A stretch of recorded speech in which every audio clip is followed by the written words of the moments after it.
Hi, everyone. Thank you so much for joining on Sprouts Weekly Live. Along with me, I have Swati Chopra, who is currently uh, is heading strategy and engagement at Intel. Uh, so today we are going to cover a very important topic, which is very close to me at least, which is how to power renewal and growth in SaaS-based B2B companies. Uh, I'm Avi. I'm co-founder at Sprouts, and along with me, I have Swati. Swati is currently working as head of strategy and engagement for customer success at Intel. She is an expert with 20 years of experience and strong background in post-sales engagement. She has successfully led global organizations and managed support and operations for customers. Welcome, Swati, for this session, and thank you so much for taking our time and talking to us. Really appreciate it. Thank you, Avi. It's a pleasure to be here and in front of the live audience. I always enjoy it. I always enjoy talking about customer success and how we can actually diversify in customer success. So, thank you for inviting me. Yeah, pleasure is ours. So we are excited to have you, talk about renewals and your experience so far. Mhm. So let's quickly deep dive into renewals, as we say, right? So, uh, yeah. So the the first question which comes to my mind, Swati, is as a successful customer success and support and strategy leader, right? In your opinion, how has SaaS industry evolved in terms of customer expectation? Right, you have Mhm. experience in startups, you have work experience in public companies, you have experience in mid-sized companies as well, right? Like, what can you explain or share your experiences in terms of how this customer expectation is in less than 5 million org, 5 to, let's say, 100 million org, and 100 million plus org? Would love to hear from you.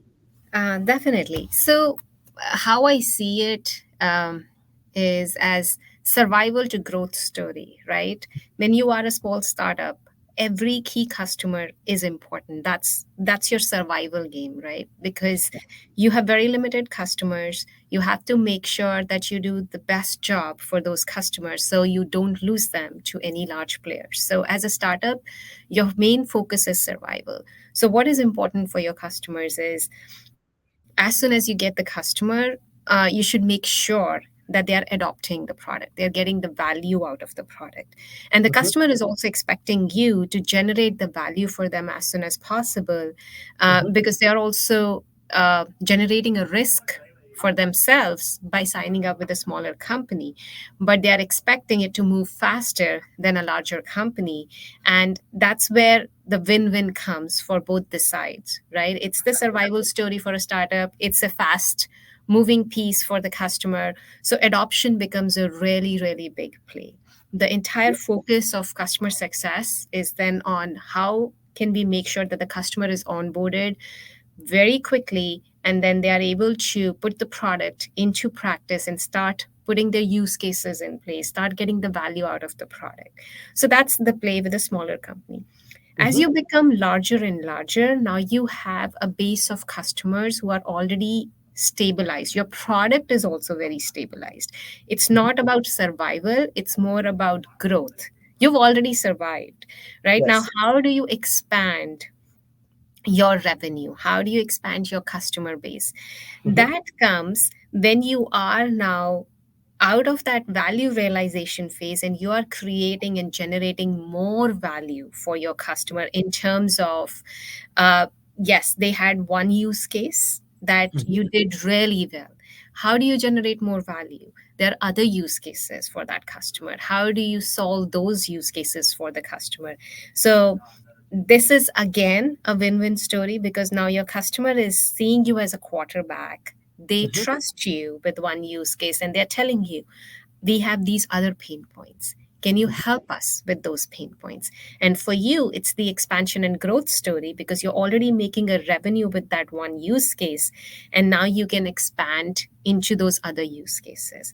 So that's one piece of horizontal growth that you can drive with the customer, where You had one piece of the story, and now you're building the rest of the pieces of the story for the customer. You're making sure they're not just using one solution but multiple solutions provided by you. That's the horizontal play. You can also do vertical play, in which your, let's say your customer is a large company Mm-hmm. and only one business unit is using your service. There's Mm-hmm. so many other licenses that you can sell to the customer. That's the horizontal Exactly. play, where you increase that one use case to not just one business unit, but to the entire company. So it's a survival to growth story for me. You know, when you're small, you are just focusing on the customers, make sure they adopt it. When you grow bigger, you're already in the adoption phase. You want to make sure that you expand your business with the customer, and it works both the sides. You just have to make sure that both the teams, both the customer and your company, they align together in their goals. Does that help? Yes, yes, exactly. So, Swati, a follow on to that, right? Like, what so you touched upon a very important piece, which is value. Hmm. Like, you have to increase adoption, and eventually you have to start expanding on value creation. Hmm. How, in your experience, how do you think that we should communicate that value creation piece to customers? Like, is it, what's the best way to do that? Is it like QBRs, or what Hmm. are those nudges where we flag that, hey, we have created so much of value?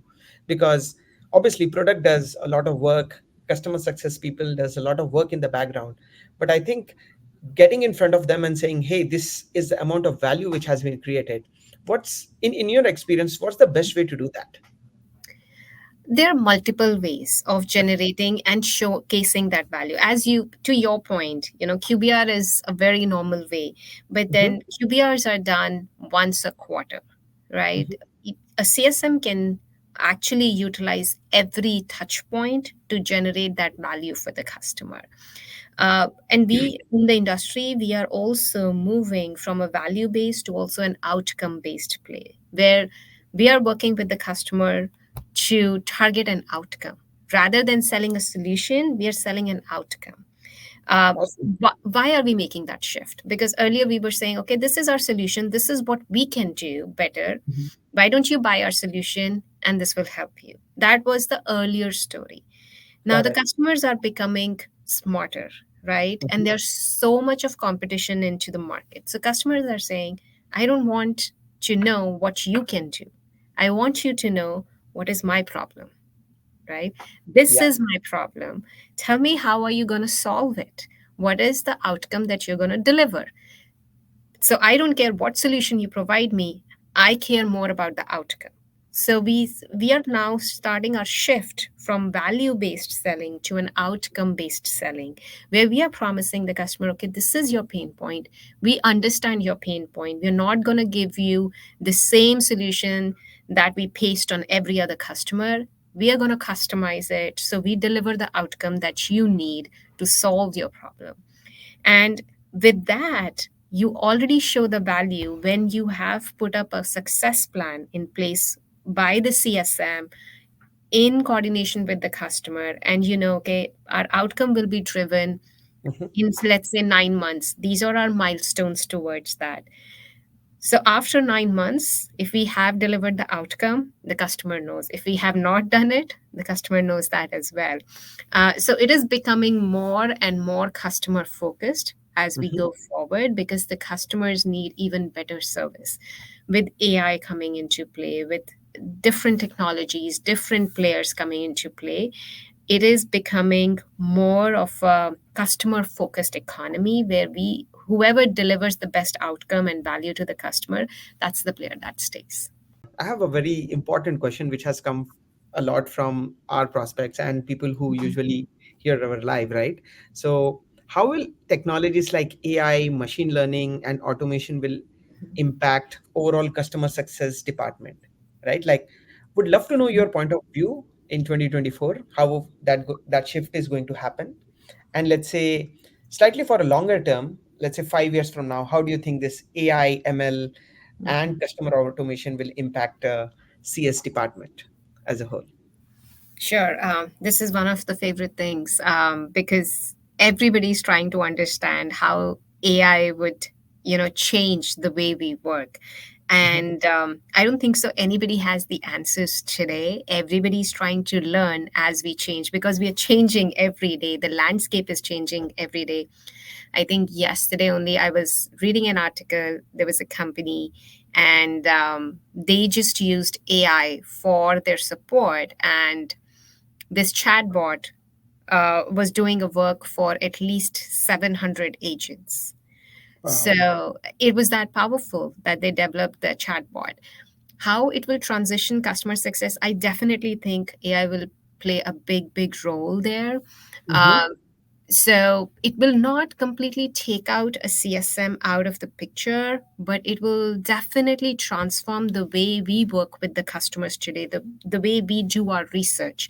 So a big portion of CS work is having those customer insights, figuring out where the customer is, being proactive and understanding, okay, my customer is here, these are the issues that they're facing, this is what we have to resolve for them. A lot of time today Mhm. is spent by a CSM on that research work. With Mhm. AI, I believe we will have enhanced customer insights. We will be able to do personalization even more to a very deeper degree, because right now we can only touch so many metrics. We can drive so many insights out of those metrics. But with AI, all of that will be available to the CSM. So a CSM who's able to manage 10 customers today will be able to manage about 50 customers. So All how right. it will transition is extreme insights and Mhm. personalization. And Mhm. how I see the same thing 5 years down the line would be, um, today we only look at, so when we do our customer segmentation, we segment them in high value customers, strategic customers, then some mid tier customers, and then the lowest tail is long tail of smaller customers who generally get a tech touch today, right? So they don't get that much love, honestly, because we cannot put so many heads, on the floor. Exactly. Yeah. But with AI, they will get that same experience without putting that head. Or you can actually put an head who can manage then thousands of those long tail customers, because All right. the entire manual research of looking at insights, driving conclusions, providing personalization to the customers is already done by the AI. So it will make our CSMs Mhm. way more efficient than how they are today. Then it will also automate a lot of routine tasks, like ticket routing, basic issue resolution, follow up communications. All of that will get automated. So the more and more we move towards AI, the more automation will come into play. And that would also save a lot more time and effort of the CSMs. Another way I think AI would make a difference is improving customer communication. We already have chatbots today. Those chatbots would become AI powered chatbots. There will be virtual assistants for each CSMs to set up their meetings with the customer. The 24/7 support would be provided in all different languages with very quick response times. Today, we have to put people in place to do that. Mhm. And this case study that I was telling you that I was reading yesterday, this chatbot was providing 24/7 support in Wow. 23 different languages to the Wow. customer. So that's how powerful AI would become. And 5 years down the line, the way we are moving forward, there will be hyper personalization. There will be advanced automation of even complex tasks, not just the routine tasks. And there will be augmented intelligence, where AI would augment our decision making, provide us with next best actions, insights, recommendations based on the data analysis. So I see a lot of transformation happening. Wow. This I think this is something to uh, you know uh, keep a close eye at. I think there is a lot of disruption which is going to happen due to AI, Mhm. especially in the CS functions. Looks like. So yeah. So Swati, while there is an AI, there is an ML, but still there is a customer churn which Mhm. happens, right? Right. At least I have not come across a org where people say that, hey, we are like 0% churn, or we are at like we have not churned a customer, especially if they have like long tail of customers, as you mentioned. So in your experience, what are few major reasons that customer churn for, right? Like, and some challenges which CSM faces during managing the customer life cycle and everything, in your experience. Yeah. So let me ask you a question, Avi. Sure. Um, do you order things from Amazon or Flipkart? I do. And do you return them sometimes? Yes, many a Why do times. you do that? Maybe I do not like a product, or it is not desired. Right. I've ordered, right? So description was something else. What I get is Mhm. something else. So that's the reason. Yeah. So the major reason a churn happens, and that's not just enterprise customers, it's with all of us every day, is we don't get the value out of the product that we assumed we would get out of the Got it. product, right? Either the description was wrong, or you didn't like it, or it didn't work for you. So the major reason a customers would churn is if they do not get the value out of it. It could be the quality issue of the product. It could be the ease of use of the product. Mm-hmm. Because let's say the product is really complex. It's a really powerful product, Mm-hmm. and it will solve all of the use cases for the customers, but customer doesn't have the skill set to implement it. So it becomes a shelfware, right? Mm-hmm. It's a great product. It's a complex product, but they can't use it.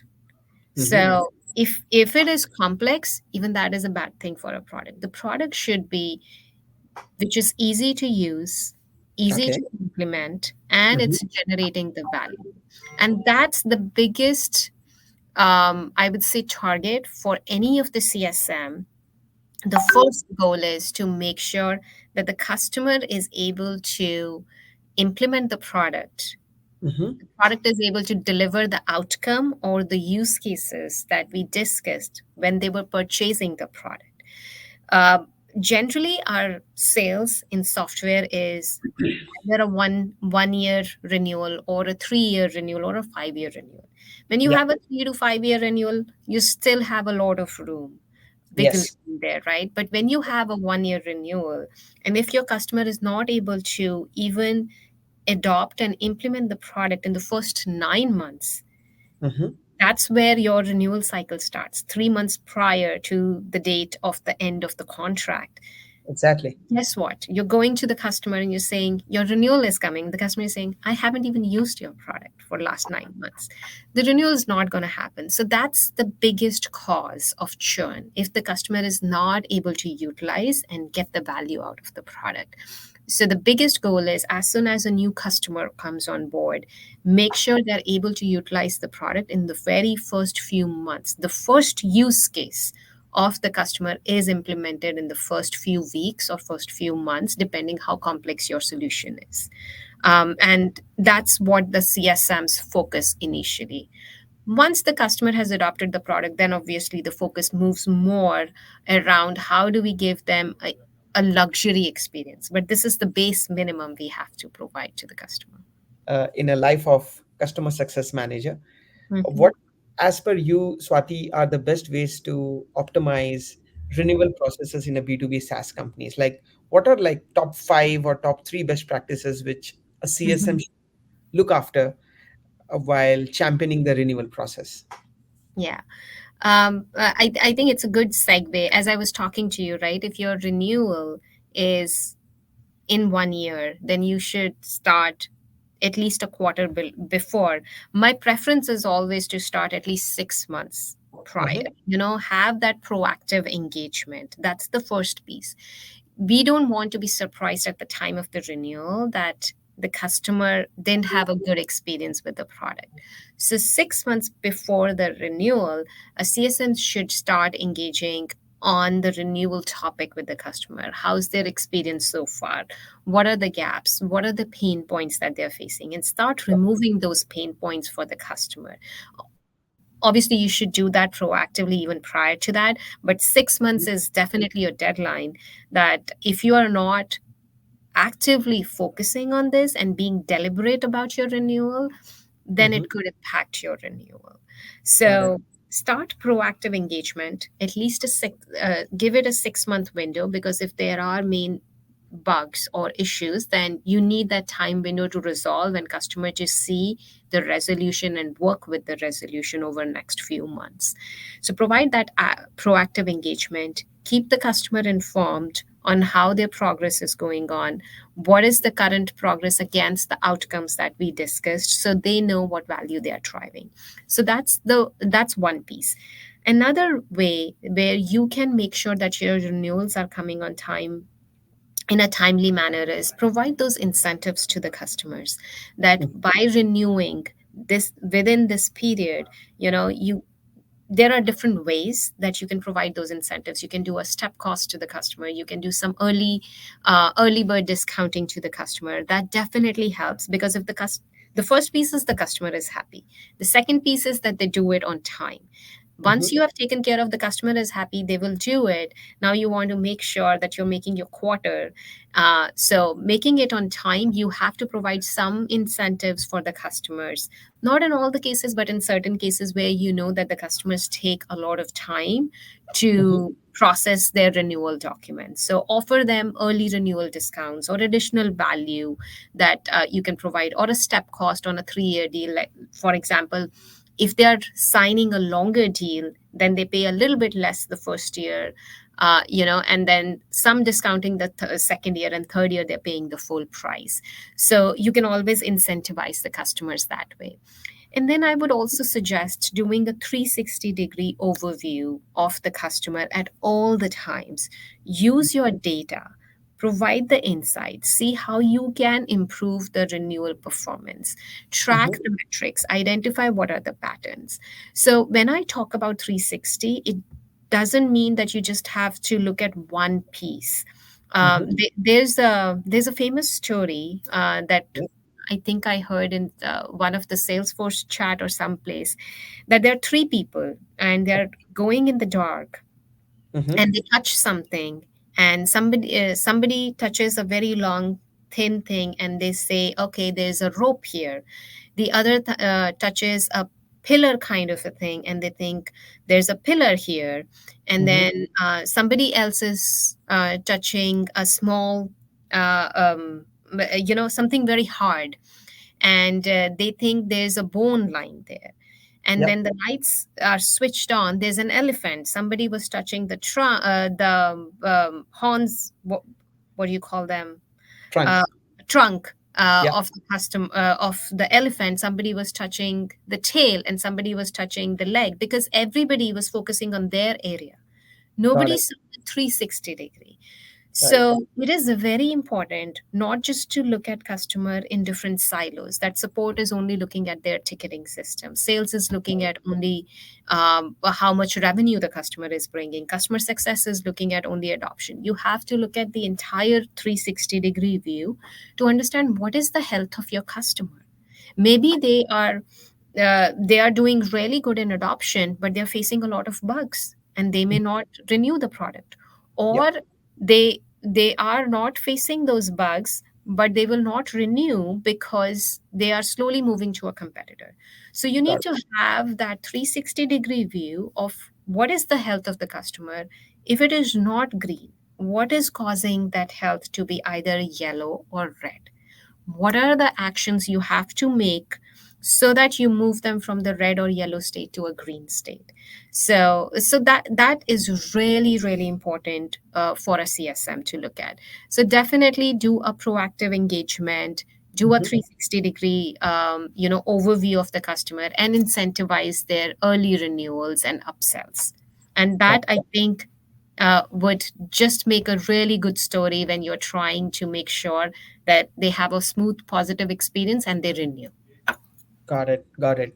I think we all have to be, if you're owning customers, we have to be super proactive and be Mhm. prepared to win those customers. Mhm.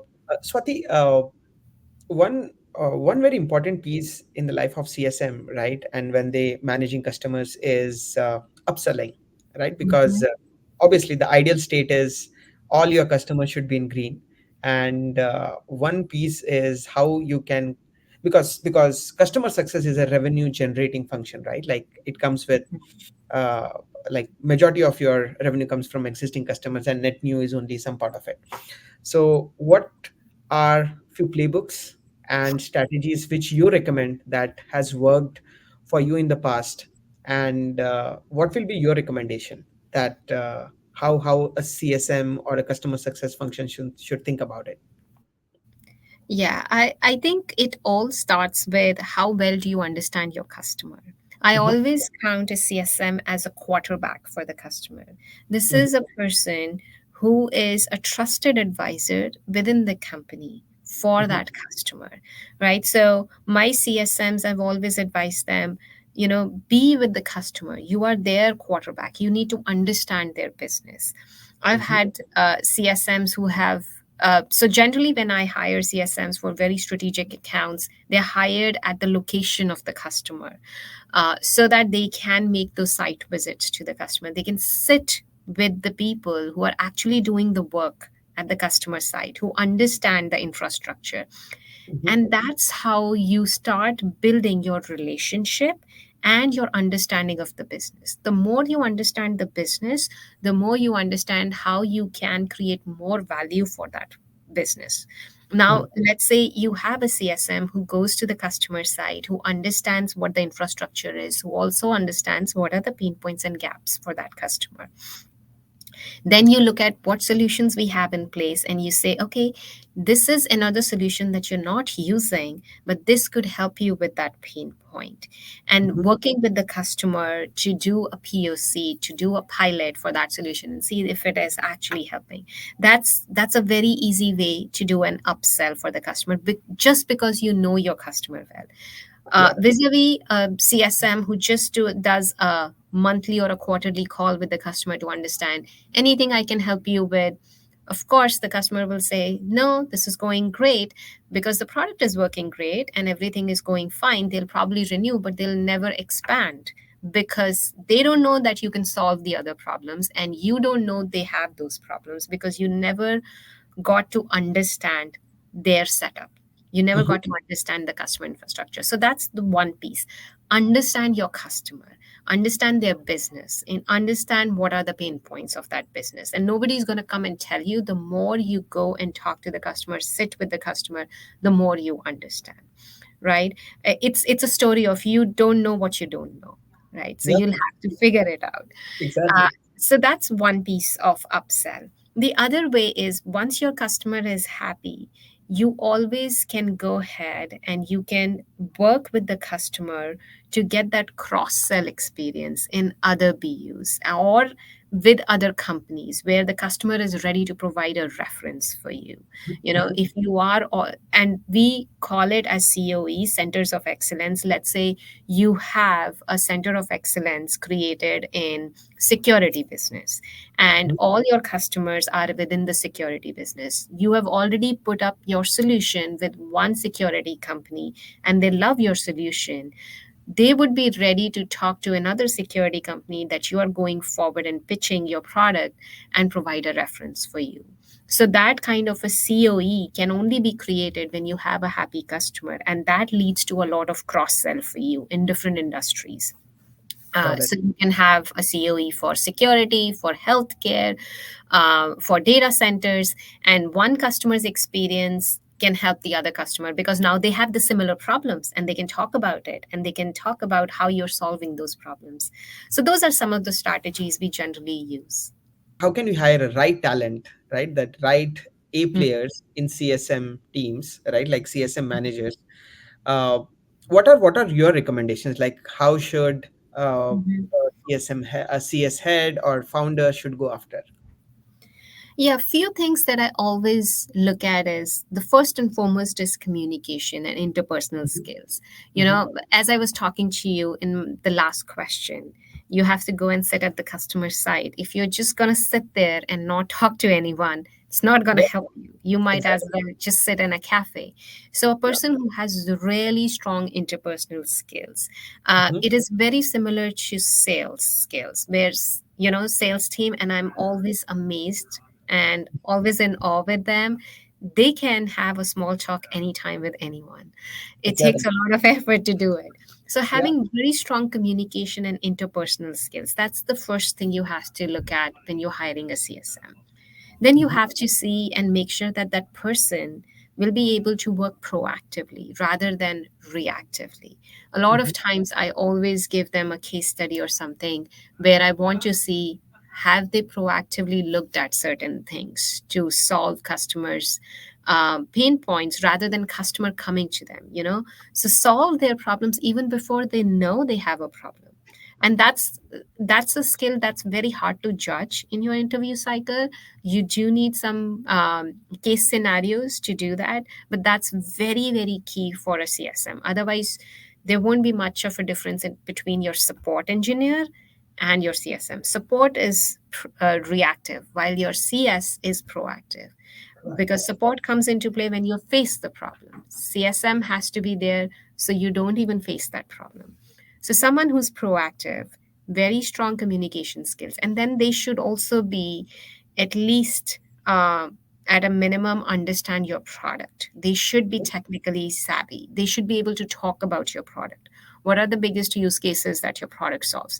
I'm not expecting a CSM to be able to configure and troubleshoot a product, but they should be technically intelligent to be able to talk about the product and where the product could be used and what kind of things the product could resolve for the customer, what kind of outcomes it could bring. And then the last piece, because we also touched that earlier, was around data analysis and reporting. They should be data savvy. They should understand the data. They should be able to look at the data and generate insights out of that data. What will work for the customer? What are the next steps? So, those are some of the key things you need when you are building a strong A team, in your words, for CS. Got it. Got it. So they should be really good in relationship building, very tech savvy, like understand product really well, and Mhm. should be logical thinker as well, so that they can slice and dice data well and have a meaningful conversation with customers. All right. Swati, we are like almost about time, but I would like to ask one last question before I let you go, which is you have like a very solid experience in customer success. And like we would really like to know, like entrepreneurs like me and customer success managers, what are the top three tips Mhm. you would like to share with us to be a very successful in customer success game? Sure. As we started our discussion, we started this thing, and I always focus a lot more on this. And this is also Amazon's one of the leadership principles. It's customer obsession. You Yep. have to start with the customer. If you are building customer success, the term itself Hmm. delivers the meaning that you Exactly. have to deliver success for your customer, right? So you have to be customer obsessed. Everything, every decision that you make should be to deliver that value to the customer. So your customer is successful. If they are successful, they will make you successful. It's a two-way street always, but you have to take the first step to make them successful. So, customer obsession is really important. If you are building a product as an entrepreneur, or if you're building an organization for customer success, customer obsession is important not just for CSMs, but for the entire organization. That success is not just provided by one CSM. If the product is not great and the product doesn't work for the customer, then you are not thinking about the customer. You're just thinking about what you think the customer needs. But you have to understand what the customer needs and build from that, right? So have that customer obsession. Two, I would say, is partner with AI. Things are changing. Things are changing fast. Um, there are people who will stay there and say, "Oh no, I don't like it." Hmm. But guess what? The only thing that doesn't change is the change. Change That's is it. inevitable. Yes. Everything changes, and AI is gonna change the way we work. AI is gonna change the way our customers experience any service. It's gonna impact every piece of work that we do today. The more we partner with it, the more we include in our work, the more Hmm. efficient we become, the better services we can provide, and the better experiences we can provide to our customers. So, definitely partner with AI. And the last thing is embrace proactive engagement. Don't be reactive. Got it. If you are going after the fact, then we are already too late. So, those are some of the things. that I always ask my team to do. Think about the customer, know their problems before they know those problems. That's the best CSM. If there is no escalation that a CSM received throughout their journey with the customer, I think that's a result of a great work. If you're receiving a lot of escalation, that means you're not doing the proactiveness. Got it. Got it. Thank you so much, Swati, for taking our time and talking to us. This was really really interesting and very informating session for all of us. Thank you so much. Thank you. The pleasure was all mine, and happy to have a chat and help out if there are any follow up questions. Sure. All right. Thanks, Swati. Thank you.